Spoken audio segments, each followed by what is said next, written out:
Hi there, Eric Bakker, naturopath. I'm going to do a video today on how to cure Candida in 24 hours.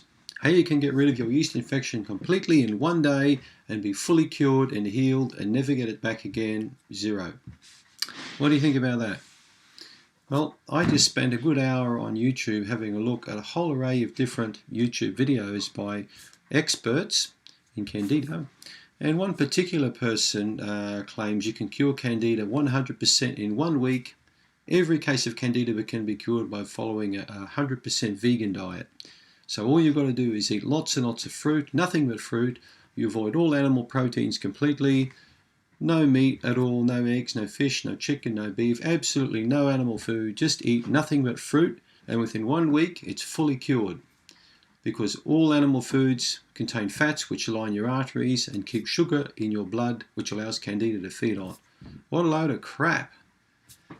I just can't really buy a lot of the stuff that people come up with. I'm telling you folks, there's so much baloney online.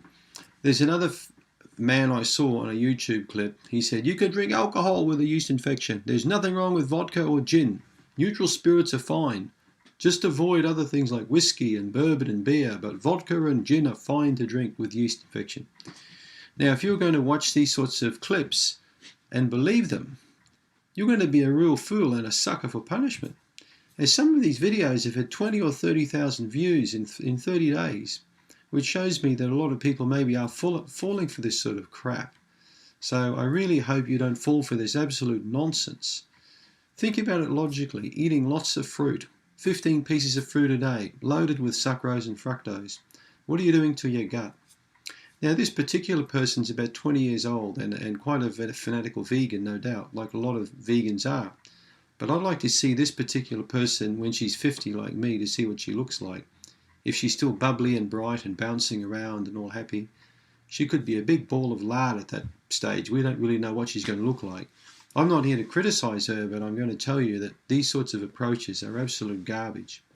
You know, they may work for 6 months or 12 months. They may work for her, but if you're going to try this approach with a seriously bad yeast infection, just eat fruit all day, how do you think you're going to feel?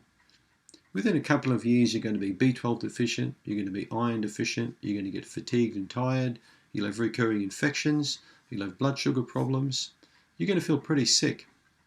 So I want you to take my advice and don't follow these sorts of ridiculous radical approaches.